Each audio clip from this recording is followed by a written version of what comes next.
일본 유학 중 겪은 무서운 실화. 일본에서 겪은 실화 경험입니다.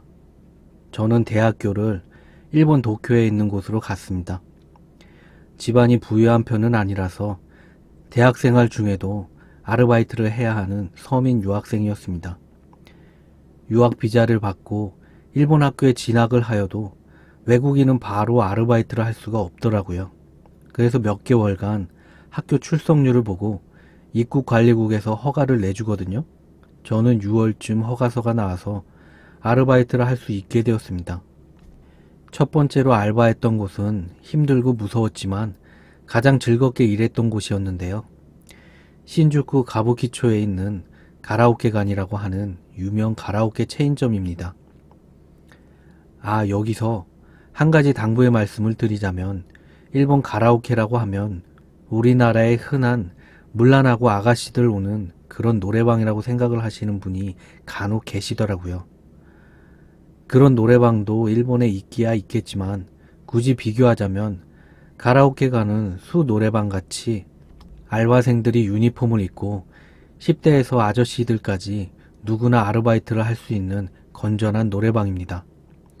물론 야키소바 같은 음식과 오렌지 주스 등등을 포함해서 칵테일이나 맥주 등의 알코올도 팔긴 하지만요. 아무튼 제가 일하게 된 가리카는 도쿄 신주쿠 가부키초라고 하는 무지 유명한 곳에 자리 잡고 있습니다.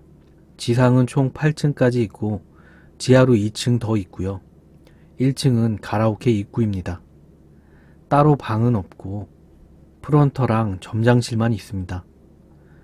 손님은 여기서 방을 배정받고 엘리베이터를 타서 이동합니다. 4층은 드링크바입니다. 프론터에 있는 알바생 빼고 다른 알바생은 다 여기에 모여있게 됩니다. 5층은 음식을 만드는 곳입니다. 드링크 이외의 음식은 죄다 이곳에서 만들어서 가져갑니다. 우리 가라오케에서 제일 무서운 곳은 바로 8층 방입니다. 제가 겪은 문제의 사건은 바로 지하 2층에서 일어난 일이고요. 저는 대학교를 다니느라 학기 중엔 5시부터 10시까지 일을 했고요. 방학 때는 야근에 근무를 했습니다. 10시부터 아침까지요. 일본도 우리나라와 마찬가지로 평일엔 가라오케에 손님이 그리 많이 찾아오진 않습니다. 그러나 금요일과 토요일만 되면 불타는 밤이 시작이 되죠. 손님들이 차고 넘칠 정도예요. 그래서 금요일에서 일요일만 빼면 되도록이면 지상층에 있는 방만 내어주고 지하층은 가능하면 손님에게 내주지 않습니다.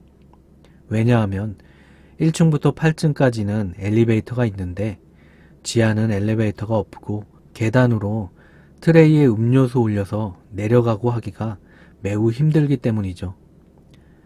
그런데 어느 날은 제가 알바를 하고 있는데 지상층엔 원하는 방이 없어서 지하에까지 손님을 넣었나 봅니다.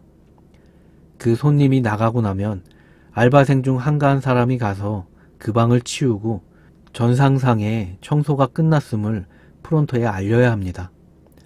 그런데 하필이면 운이 없게도 제가 지하 2층의 방을 청소하게 되었습니다. 그때도 어김없이 빈 트레이와 수건을 가지고 지하 2층에 갔습니다. 좁은 공간에 방이 총 4-5개 있는데 손님이 가고 나자 그 층에는 저를 빼면 아무도 없었고 노래방 기계만 켜져 있었습니다. 손님이 있던 방이 계단 맞은편 맨 끝방이었는데 방을 치우기 위해 손잡이를 연 순간 아악 하는 남자 비명소리가 들렸습니다. 마치 마이크에다 대고 소리 지르는 목소리였어요.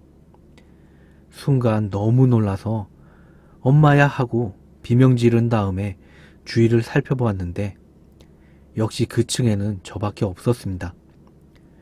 설마 잘못 들은 건가 싶기도 하고 너무 정신이 없었지만 어쨌든 방을 치우고 프론터에 정산 입력을 해야 했기에 너무 무서웠지만 방을 치우러 안에 들어갔습니다.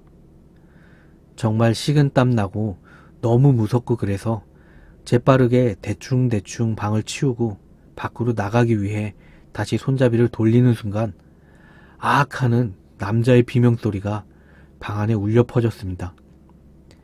이건 진짜 잘못 들은 소리가 아니라는 생각이 들어서 불이 나게 비명 지르며 계단으로 로비까지 뛰어 올라갔었습니다. 미친 듯이 뛰는 심장을 부여잡고 눈물까지 찔끔 흘려가며 같이 알바했던 일본 친구들에게 그 사실을 말했지만 다들 원래 이 가라오케에 귀신이 자주 출몰한다면서 대수롭지 않게 넘어가더라고요. 사실 전 그 말이 더 공포스러웠습니다. 도대체 지하 1층과 지하 2층에 아무도 없는데 그 방에서 왜 손잡이를 열 때마다 마이크에다 대고 남자가 비명을 지르는 소리가 왜 들린 것일까요? 그 방에 유령이라도 있었던 게 아닐까요? 나중에 친한 일본인 알바생이 말을 해주더군요. 가라오케가 들어서기 전에 이 건물 지하 2층에서 어떤 중년 남성이 목을 메고 자살했다고요. 그래서 가끔 남자 귀신을 본 사람이 있다고 합니다. 저는 그 이야기를 듣고 내가 계속 여기서 일을 해야 하나 고민을 하게 되었습니다. 근데 가라오케에서 일어난 이상한 사건은 그게 끝이 아니었습니다.